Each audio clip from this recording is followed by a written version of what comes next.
A Feast Fit for a King by McNeill. A short story from League of Legends.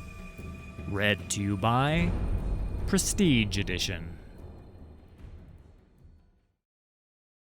A hulking figure trudged through the waist-deep snow of the canyon, lumbering uphill with a purposeful gait that dared the blizzard to stop him. He left a deep trench in his wake, heavily clawed feet ripping up the loose shale beneath the snow with every step. Howling winds billowed his patchwork cloak of stitched-together hides, and the figure pulled it tighter around his body. Even among trollkind, Trundle was huge, his muscles like rocks, rolling beneath thick blue skin that was the texture of leather left out under the desert sun. Not that Trundle had ever seen a desert, but he knew what one was. The Ice Witch had told him about a place beyond the southern mountains where the sun burned you red, and the snow was like the little bits of gritty rock that got all up in your nethers and didn't melt. Sounded a bit far-fetched to Trundle, and what was the point of snow that didn't melt? He carried a giant leather sack slung over one massive shoulder, bulging with the carcasses of Elnuk, Druvisks, feral hogs, and clumsy mountain goats. It had been more days than he had fingers since he'd left his cave, and the meat was starting to give off a deliciously ripe stink, and the blood pooling inside had frozen black and solid. Soaring cliffs of ice reared up to either side of him, blue like an ocean wave that had suddenly frozen in place. Maybe they had. Trundle didn't know. The Ice Witch had told him about a long-ago time when magic did all sorts of mad things to the world. So maybe he was walking through a rolling ocean at the top of the world right now. He liked that idea and wondered if he'd see any skeletons of sea monsters this far north. Sea monsters in ice. Yes, that'd be a good story to tell when he got back. Didn't matter if it wasn't true. Most trolls didn't have much rattling around in their skulls anyway, and would believe pretty much any tale he told. He stopped thinking so hard for now. He was going to need all his best thinking later. This wasn't his territory. There were more ways to die up here than he could count, and he could count a lot higher than any other troll he knew. He might fall into a crevice, get swallowed by a riddling ice worm, or get cooked in the pot of one of the wild troll clans that lived up this way. Bigger than most other trolls, they didn't have the good sense to know they needed a king to be in charge of stuff, and didn't give an Elnuk's fart for titles. They'd rip his arms and legs off for a snack if he tried to be all fancy. Which made the need for this journey all the more strange, because he'd heard stories of a giant troll called Yedu, who was going about telling the other clan trolls that he was the Troll King. Trundle had needed to bash a few heads together when some uppity trolls heard those stories and got to saying stupid stuff out loud. Stupid stuff like, if anyone could call themselves king, then why did they give Trundle the biggest share of the food and do what he told them?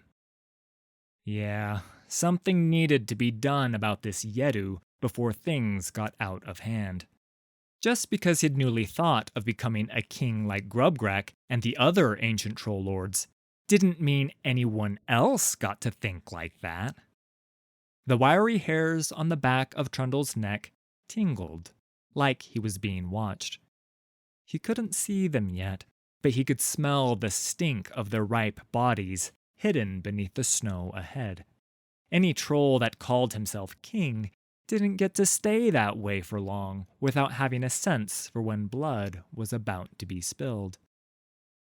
He kept going, walking all casual, like he was just out for a morning emptying of his guts. He pretended like he was having a big, wide-fanged yawn as he scanned the lumpy snowbanks ahead of him. hard to see much of anything through the swirling blizzard and howling winds. There, 2 humps of snow that were just a bit too big and too regular to be natural. Also, he could see a foot sticking out of one and a tuft of hair from the other. Trundle grinned a wide, gap-toothed grin and shook his mane of ragged red hair free of frost. Then he reached under his filthy patchwork cloak to grip the frozen haft of his faithful war club, unhooking it from his belt. He trudged onward, making sure to look like he was struggling against the fierce wind and driving snow. A pair of long fingers with long, yellowed nails poked through the snow of the mound to his left. They slipped back into the mound, and a pair of yellow eyes appeared, staring right at him. Trundle waited until he was a club's length away from the mound before hauling out Bone Shiver. Instantly, the temperature dropped, and the icy cold stabbed into his hands as the eternal ice frosted the air around him. The club was an enormous chunk of true ice, mounted on an obsidian handle, and it had never failed him in battle. The eyes inside the mound widened in surprise as Trundle sprang through the air and slammed his giant club down into the snow with a satisfying crunch. A troll with greenish skin, like mossy tree bark, rose unsteadily from his hiding place, the back of his skull a smashed-in crater. He waved a stone-bladed sword at Trundle, but his knitted brow and cross-eyed glare told him he was trying to decide if he was dead or not. "I think I'm dead," said the troll. "I think you're right," said Trundle, and the troll toppled over into the snow. The second ambusher leapt out with a throaty roar, lifting a giant stone club over his head and slamming it down where Trundle had been standing a moment ago. It looked puzzled there wasn't a dead troll on the end of its weapon, and in the span of time it took him to notice the only dead troll was his fellow ambusher, Trundle had a meaty fist wrapped around his throat. He lifted the troll from the ground, a middling-sized thing with a rust-brown hide covered in gnarled lumps and sprouting tufts of wiry hair from its armpits and nethers. "Right then, you rascal," said Trundle cheerfully. "You're supposed to be dead," gurgled the troll. "I meant to hit you with me club." "I saw that," said Trundle, squeezing the troll's neck until his face turned a pretty shade of purple. "But turns out I'm alive, and looks like you and your friend here got the dungy end of the stick, don't it?" Trundle dropped the troll, who fell to the snow with a rasping wheeze of breath. "This is King Yeru's land," gasped the troll. "What you want here?" Trundle held Bone Shiver close to the troll's head, who grunted in pain from the nearness of its icy power. "My name's Trundle, the Troll King, and I want you to take me to Yeru," he said. The troll with the rust-brown hide was called Sligu, and he led Trundle through the blizzard toward a series of dots in a glacier that looked like cave entrances. Sligu wasn't the chattiest of trolls, but after a couple of encouraging taps from Bone Shiver, he discovered a whole lot of things he wanted to say. Trundle knew trolls were, by and large, not exactly imaginative, so when Sligu described Yeru as a mountain with eyes, a fighter with fists like boulders, and a belly as deep as a ravine, he began to get an idea of what he might be up against. "So where does he get off on calling himself a king?" asked Trundle. "He heard you was walking about, calling yourself king, and that everyone gave you all the best food first," said Sligu. "Soon as he heard that, it was king this and king that all the time. I thought you northern trolls hated titles like that. We do. But Yeru said if it were good enough for a warm-skinned southern troll like you, then he wanted to be a king as well. And once he killed all the other clan chieftains who said he weren't no king, it didn't seem too clever to not agree with him. He killed them all? Yeah. Punched the chief of the Rock Eater's head right off his neck, said Sligo. Flew right over to the next valley, so it did. Not bad, said Trundle, wondering how far he could punch ahead. And then he smoked out trolls of Ice Cave Glacier and took their lair. How'd he do that? Ate a load of cave mushrooms and elnuk dung, then blocked the cave entrance and let loose a bum ripper down their air hole. Clever, said Trundle. Nasty, but clever all the same. And then he ate the biggest troll of the Night Soilers from the knees up. Why the knees? Said Trundle. There's good eating on feet. Sligo shrugged, and a tiny rodent poked its head out from the dense knot of fur at the back of his neck with an annoyed squeak. Dunno. I think he said summit about them being too smelly. Said even a midden licker wouldn't touch him. Nice and crunchy, feet are, said Trundle, taking a sidelong glance at Sligo's. Wide and flat, just the way Trundle liked him, with good, crusty-looking toenails. More of a fingers troll myself, but I likes a good foot too, agreed Sligo. Trundle prodded the troll with Bone Shiver and said, You was telling me about Yeru. All right, so I was, continued Sligo. Well, he heard about the big troll lord you had and wanted one for himself. Someone told him only a king could have an army, so figured he needed to be a king. Does he have a crown? What's a crown? Asked Sligo. It's like a spiky hat that tells everyone you's the king. A hat does that. Is magical like? I think some of 'em are, said Trundle. Oh, well, then yeah, he's got a crown. Where'd he get it? He told us he got it from an ice worm's belly, what he walked through like a big smelly tunnel. But my mate Reggie says it looks like he made it from some teeth and antlers, what he found in a dung pile.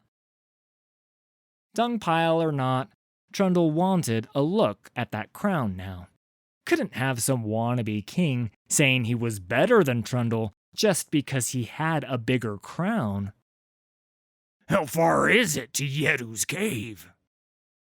Sligo pointed a crooked finger up toward a blue-sheen glacier at the end of the canyon that looked like it had been crudely carved to resemble a giant troll's head. The giant icy face was the second biggest thing Trundle had ever seen, with giant eyes that still managed to look beady and cunning, fat lips and jutting tusks below a giant warded nose. That's supposed to be Yeru? Asked Trundle, trying not to sound impressed. Sligo nodded. Yeah, but they haven't quite got his nose right. A winding series of rocky paths and bone scaffolds offered a treacherous path up the sheer face of the glacier. Right, let's get to climbing then, said Trundle. The sun was going down over the edge of the canyon by the time Trundle and Sligo reached the entrance to Yeru's cave. That entrance was through the wide nostril of the carved head, and the water dripping from the icicles inside it had a peculiar greenish color. A pair of wild trolls stood guard, carrying giant bone axes, and naked, but for helmets made from hollowed-out Druvisk skulls. They were big, all right, orange-skinned and wiry, bird's nest hair sprouting from the empty eye sockets of the dead animals. Both were bigger than Sligu, who Trundle was now beginning to realize must have been chosen as a sentry because he was skinnier and sneakier than the rest. If these boys were this big, how big might Yeru be? "Who goes there?" said the first guard. It's me, Sligu. "Which one?" Your brother, dung for brains. "Oh, that's Sligu," said the guard. "Why you not say so? What you want?" Sligu jerked a yellowed thumb in Trundle's direction and said, This one's here to see Yeru. "No one get to see Yetu," declared the second guard, his beady eyes like two lumps of coal. "He'll want to see me," said Trundle. "Me? Who's me?" said the second guard. "Is it you?" Trundle tried to follow the guard's logic, but gave up when it began to hurt his brain. "I'm Trundle," he said. "Trundle the Troll King." "I heard of you," said Sligu's brother. "You not from here." "You's a clever one," said Trundle. The troll shook his head and waved his axe at the beady-eyed guard. "He clever one." Trundle whacked the clever, beady-eyed guard over the head with Bone Shiver and turned back to Sligu's brother. The troll took one look at the glittering mass of true ice that used to be his fellow guard, and Trundle could almost hear the rocks in his brain grinding together as his eyes went back and forth between the club and its owner. Knowing a troll's thought processes could take a while, Trundle swung the large sack down from his shoulder and held it open before Sligu's brother. An irresistible stench of maggoty meat and rank, coagulated blood wafted from its ragged neck. The troll licked his lips, and thick ropes of yellow saliva drooled between his jutting tusks. Trundle reached into the sack, lifting out a dripping hunk of meat, and handed it over. "You get come in," said Sligu's brother, with a hungry smile. Sligu's brother, it turned out, was also called Sligu, so Trundle came up with the bright idea of calling one Big Sligu and the other Little Sligu. Even the guard he'd bashed over the head would be able to tell one from the other now, if he forgot he was dead and got back up. Big Sligu led him deeper into the glacier, a sparkling network of smooth tunnels carved deep into the ice. No trolls had cut these passageways, but something about them didn't strike Trundle as being natural. He got a gripey, magical feeling from them, the same as he had when he'd been deep in the frozen maze beneath the palace of the Ice Witch. They passed caves with spiky roofs of ice and filled with trolls of all shapes and sizes. Trundle couldn't help but notice that most of those shapes and sizes went from just really big all the way to massive. Trundle quickly lost count of how many trolls he saw. "You northern trolls are a big bunch," he said. Big Sligu nodded. "Lots of monsters here. Want to eat trolls. Only big trolls live." Trundle took a better look at Little Sligu, wondering how he'd managed to survive, guessing there was maybe more going on inside his head than most. Amongst trolls, that wasn't saying much, but cleverness was something a cunning troll like Trundle noticed. Maybe he might take Little Sligu back with him. Didn't do to leave clever trolls alone for too long. Sligu might only be little, but sooner or later he might get some big ideas. Eventually, Big Sligu led them into a gigantic cavern deep in the heart of the glacier. A beam of moonlight speared into the cavern through a hole in the roof that made the towering walls of ice shimmer with dancing lights and ghostly shapes. Trundle thought it looked pretty until he remembered how Yedu had won these caves and tried not to imagine his warty backside pressed through that hole and disgorging the foggy contents of his guts. "Big trolls hang out here with King," said Big Sligo. A lot of very big trolls indeed were gathered around a gigantic blue rock covered in slimy moss and knots of what looked like taiga grass. Except it wasn't a rock. It was a troll, and somehow it managed to get even bigger when it turned around, catching wind of the sack Trundle was carrying. Yedu was nearly twice the height of Trundle, his rangy arms like tree trunks and his legs like even bigger tree trunks. His head was like a boulder that had rolled down from a mountaintop, gathering up all the frozen moss and gorse along the way before landing on an even larger boulder. A long, black-bladed knife of smooth stone from the steaming haunches of a fire mountain was sheathed across his chest in a fold of his skin. He stared at Trundle the way a pack of rhyme fangs look at a fat elnuk with a limp. Trundle had planned to smash Yedu's head in with Bone Shiver the moment he came face to face with him. Looking at the northern troll's giant head, he decided against it. Between Yedu's skull and Bone Shiver's true ice, Trundle wasn't sure which would come out best.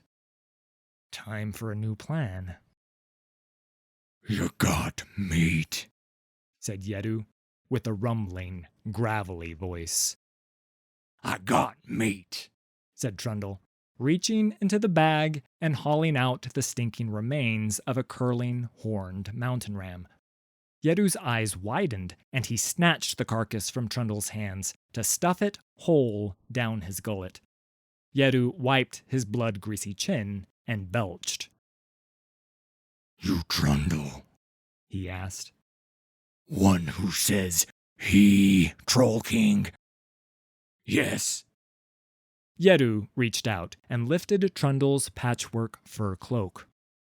"This far north, too cold for you, little troll," said Yedu, and the trolls around them grunted with laughter, the sound like avalanches colliding in slow motion. Trundle shrugged.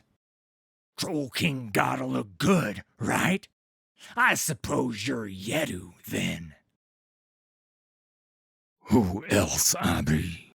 You see any other troll here wearing a crown?" Trundle took a closer look at the great mass of moss on Yedu's head, now seeing that woven into the wiry thatch of thorny briars and ice were various blood-stained animal bones, horns, and antlers. It looked like an upside-down storm cloud, spitting bolts of bone lightning back at the sky. "So that's what a crown looks like," he said. Yedu nodded and stomped toward Trundle. "You not so big," said Yedu, tapping a thick finger on Trundle's matted red hair.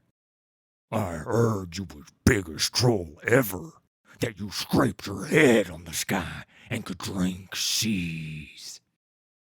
"That was a good one. I made trolls tell that one wherever they went," said Trundle. "Did you hear the one about how I used the tallest tree in the big green forest for a toothpick? Or the one where I ate a mammoth for breakfast and then used its skull for a bath?" "What is bath?" "It's when you—" "Never mind," said Trundle. "Or the one where I jumped over the southern mountains in a single leap to wrestle the white stone giant, that I broke his tail across my knee and took it home to dig out the inland sea at Rattlesnake. That's my favorite." "You fight giants a lot," said Yedu. "It's the only way to get a good fight," answered Trundle. "You come here to fight me?" said Yeru with a grin, putting up his fists that were, as Sligo had mentioned, like giant boulders. The other trolls made a rough circle around them and began stamping their feet, just waiting for Yeru to bash him good. Time for a plan so cunning it would make the ice witch's hair melt. "Fighting ain't always done with fists," said Trundle. "Yeah, sometimes I kick things to death," agreed Yeru. "That ain't what I mean," said Trundle, tapping a curling, yellowed claw to his forehead. "If you're a king, a real king, you gotta use this." Yeru nodded.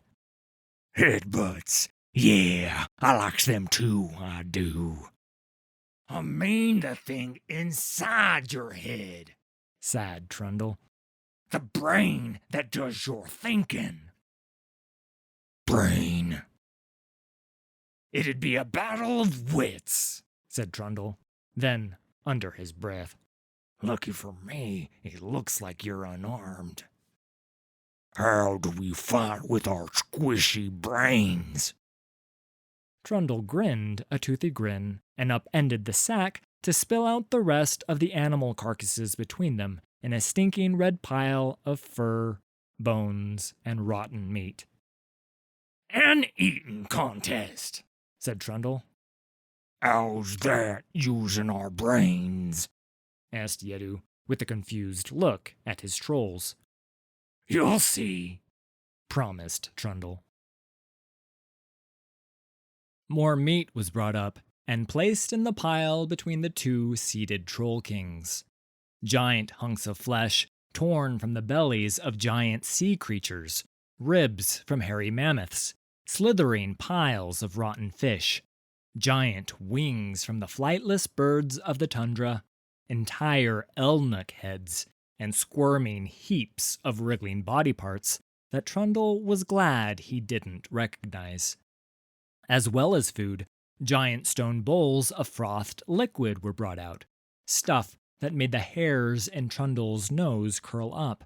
The stench was like the cracks in the earth around the mountains that spouted smoke and fire, and Trundle had a feeling it would taste worse than the amber water the squishy folk of the south called beer.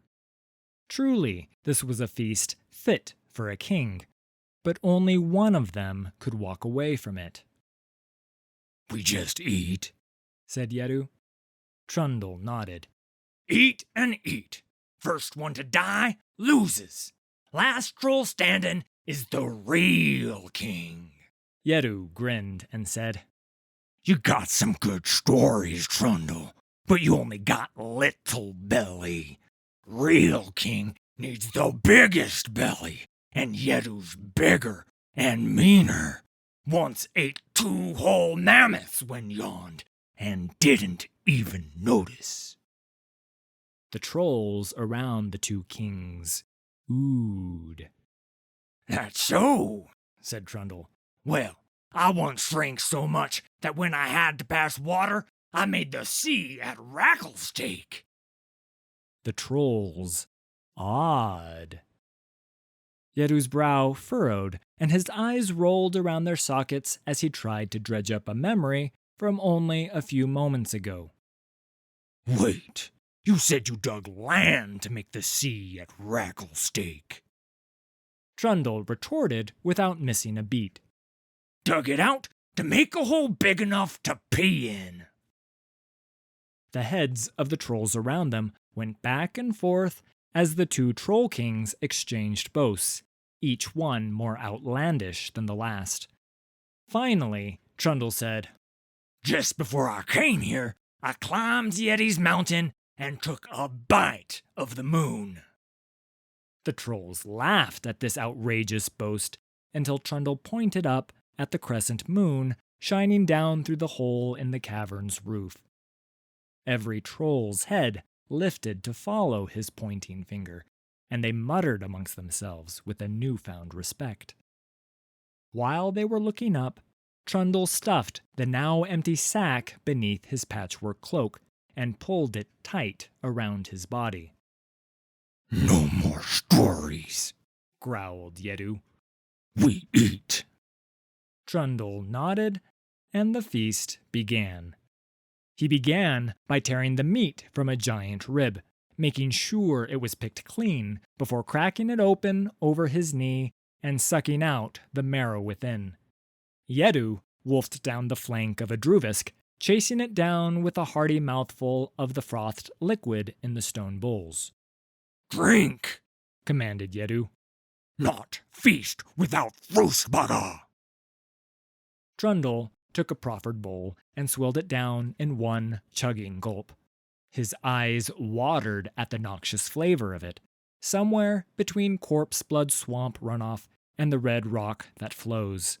It burned his throat as it went down, and he felt it light a fire in his belly he knew was going to wreak havoc on his backside when he was forced to empty himself out. He forced a smile and said, Not bad. I've had stronger. Yedu grinned, seeing the sweat on Trundle's brow, and leaned forward, grease dripping from his chin. I see fire in belly. Burn you up, little troll. In response, Trundle picked up a crawling hunk of whale meat and devoured it in 3 giant bites. He spat the gristle and bone aside, and hungry trolls pounced, fighting for the splintered scraps. Yedu tilted his head back and slid an entire arma fish down his throat, smacking his lips together as its tail disappeared into his gullet. Trundle scooped up handfuls of meat and guts, stuffing them into his mouth with relish and chewing the meat to paste before swallowing. On and on they ate, their audience cheering with every rotten mouthful of food and every bowl of Frostbaga they drank. The mountain of meat seemed to get no smaller, no matter how many chunks they ate. Yedu popped a shovel-like handful of tiny skulls into his mouth, crunching them and rolling the pieces around his mouth like they were some kind of delicacy. Found these when boat made of trees wrecked on sea, said Yedu. Lots of little people all dead and going to waste. Trundle didn't mind eating the meat of the small people, but tried to avoid it where he could, since most of them didn't have much in the way of eating on them, and their brittle bones got stuck between his teeth. Another carcass of ribs and meat was washed down with Frostbaga, and he knew he was going to pay for this feat on the way home. The Northern King stuffed his face with the furry meat of a mammoth, but Trundle saw the telltale signs of a full belly in the redness of Yedu's face and the slowed pace of his eating. Trundle, too, was feeling the effects of so much meat and Frostbaga. Yedu belched, a belly-rumbling roar that shook snow from the ceiling and sent a bunch of giant icicles falling from the roof. Trolls jumped out of the way, and Trundle used the distraction to lift the neck of the food sack beneath his patchwork cloak up under his fat and blood-soaked chin. He looked up and saw little Sligu staring at him. The clever little troll must have seen him hide the sack under his cloak. Little Sligu gave him a slow nod, and Trundle grinned, leaning forward to grab yet more meat and bone. He shoved it toward his mouth, but instead of eating it, he tipped most of it down his front and into the sack. He took his time, taking slow bites here and there, all the while stuffing entire wings, heads, and racks of blackened ribs into the sack until it was full and he could fit no more in. Trundle's belly rumbled, and he belched a stinking cloud of yellowed gas. Full yet? Said Yedu, chewing on a leg bone of something long and heavy. Trundle slapped his bulging midriff and shook his head. Full? Me? He grinned through a mouthful of crunching bone and dripping fat. I'm just getting warmed up. When do we get properly started? The other trolls laughed, and Yedu roared at them to shut up. "I king here," he yelled. "Not him." Trundle grinned. Yedu was king here because he was the strongest, meanest, and hungriest troll, but Trundle knew that kind of king was easy to topple. But the cunningest of kings, that kind of king could stay king forever. Trundle leaned back and yawned, stretching like he was ready to go for a nap. "Hey," he said, holding his hand out to Yedu. "Can I borrow that big knife of yours?" Yedu eyed him suspiciously through red-rimmed eyes swimming in grease. "What for? Think you gonna cut me?" "Nah, just gotta make room for next course." The Northern King gripped the stone handle of his knife and pulled it from the flesh of his chest. He tossed it over the remaining mound of bloody meat, and Trundle caught it in his sticky palm. For a weapon of trolls, it was surprisingly well made and wickedly sharp. Trundle pushed himself carefully to his feet, holding the bulge of his cloak and letting out a thunderous fart that swiftly cleared the space behind him. Then he took Yedu's knife and sliced it across his cloaked belly. He let out a convincing groan of relief as the vast quantities of food he'd stuffed into the sack spilled out around his feet in an avalanche of chewed meat, gnawed bones, and fragments of half-eaten gristle. "Ah, that's better," he said, handing the knife to little Sligu with a sly wink, who returned the blade to Yedu. The big troll stared in amazement at Trundle as he lifted yet another handful of meat and stuffed it into his mouth. Yedu looked from the knife to Trundle and rose to his full height with a roar of laughter. "You gonna let him beat you like that?" said little Sligu. Yedu shook his head. "Nobody beats me," he snarled, and plunged the knife deep into his own stomach. The Northern King sliced the razor-sharp blade across his belly and lifted the bloody knife high with a triumphant grin. "Yet to make room for food, too." Trundle watched the Northern King's grin fade as his belly yawned open like a second mouth, and all the half-digested food he'd just eaten came spilling out in a torrent of his own blood and coiled guts. "Something wrong?" asked Trundle, pulling the skeleton of a fish carcass from his throat. Yedu tried to answer, but his mouth just flapped as his innards continued to pour from his opened belly. The knife dropped from his hand and his knees buckled. Yedu sank to the ground, trying in vain to hold the sliced flaps of his belly together. "That don't feel good," he said, before falling face first into the mound of meat. Little Sligu came forward, and Trundle eyed the smaller troll with a mixture of suspicion and respect. "Now I think I know how a little troll like you's managed to survive up here among all these big boys," said Trundle. "You're clever." "A bit," said Sligu with a modest shrug.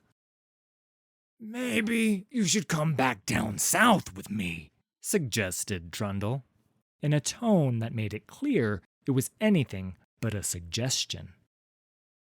"Yeah," said little Sligu, looking around at the other trolls. "Change of scenery might be nice." "Then you knows what you got to do now, yeah?" Little Sligu lifted Trundle's arm. "Trundle is winner!" shouted the clever little troll. "True king of trolls!"